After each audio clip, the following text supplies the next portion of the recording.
Entonces, en todo caso, el 2017 pudiera ser de inicio de obras conexas. Uno piensa que si se toma la decisión de hacer la tercera planta, habría que pensar con tiempo y forma con los alojamientos.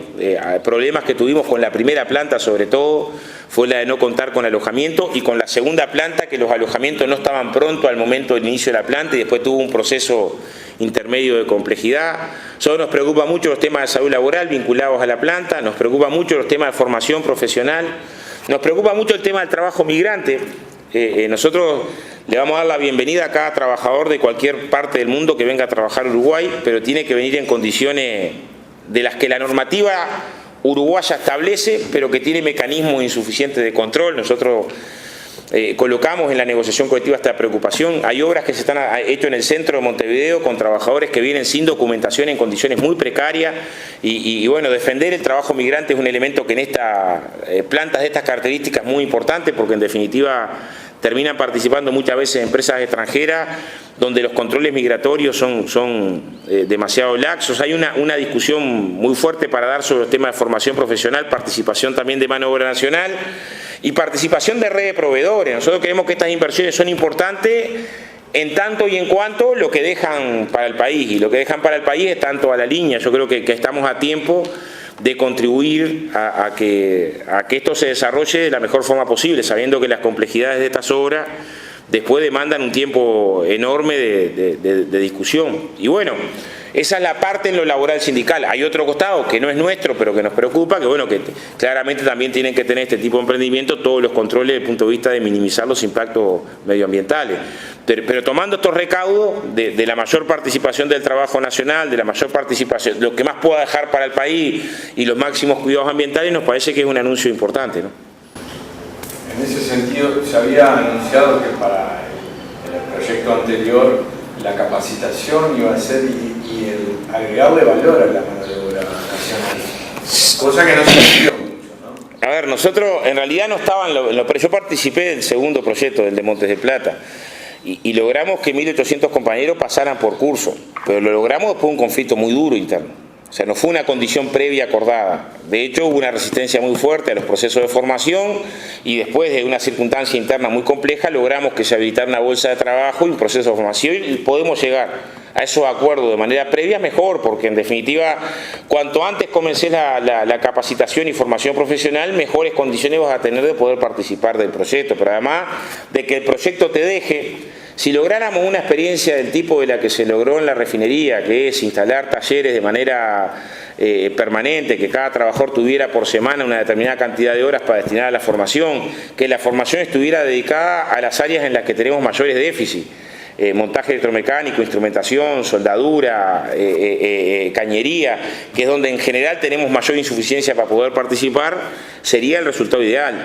También con la red de proveedores nacionales. Nosotros tenemos claro que hay determinado tipo de maquinaria que acá no se produce, hay otra que sí, y bueno, en ese plano vamos a nosotros tratar de plantear de que se logre el máximo posible de participación de desarrollo nacional, en una actividad en la que además tenemos una enorme preocupación por elevar las condiciones laborales y salariales de la cadena. Es cierto que en general no hay salarios precarios dentro de las plantas, pero si uno mira la cadena de la forestación, tenemos en la forestación muchísimo para avanzar todavía en condiciones de trabajo y de categorías y de salario que ocupan a cerca de 12.000 trabajadores, hoy ubicados en la franja más baja. Entonces también este tipo de los elementos de las contrapartidas que hay que empezar a discutir es, bueno, pero ¿cuánto va a dejar para la cadena productiva? ¿Cuánto de la riqueza que acumula de este lado se distribuye socialmente? Bueno, esto claramente no es una discusión técnica, sino que termina en última instancia determinándose por las correlaciones de fuerza, ¿no? Históricamente ha sido así. Uno mira los lugares donde hay sindicatos más débiles y donde tenés en general los salarios más sumergidos, y donde tenés organizaciones más potentes y donde tenés condiciones de trabajo mejores. Acá y en el mundo. No hay duda que sea un factor que es relevante, pero que también importa mucho al sindicato. De hecho, este año empezamos a trabajar en una mesa conjunta con los compañeros de la madera, con los que ya empezamos a organizar algunos aserraderos, pero para trabajar en largo plazo en la forestación.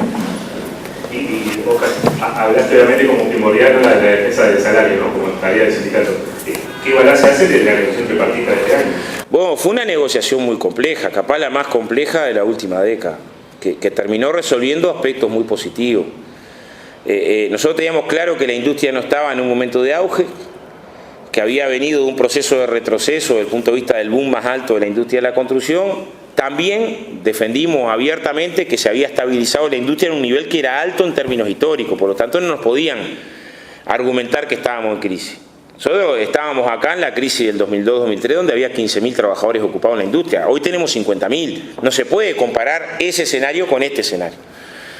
Entonces nos parecía sensato trabajar en temas que son de enorme importancia para la industria de la construcción, y estos quedaron plasmados en el convenio colectivo, una comisión para estudiar una propuesta sobre el tema del envejecimiento precoz en la industria y las condiciones de salud del trabajador de la construcción, que hacen que 2 de cada 5 trabajadores no puedan jubilarse y por lo tanto ver la posibilidad de estudio de una reforma de la seguridad social en el caso de la industria, trabajar sobre el tema del trabajo migrante, armar una comisión para el ingreso de personas con discapacidad, que ha sido un elemento de mucho compromiso para el gremio. Presentábamos algunos datos recién de resultados del trabajo en la industria. Nosotros nos parece que es una tarea democrática de primer orden. No podemos seguir construyendo calles en las que una parte de la población no puede circular, casas en las que una parte de la población no puede entrar, sistema educativo en la que una parte de la población no se puede educar, medios de transporte en las que una parte de la población no puede subir, sistema de salud a la que una parte no puede atenderse, y después colocar el argumento que son las personas las que tienen la discapacidad y no la sociedad la que construye esas barreras.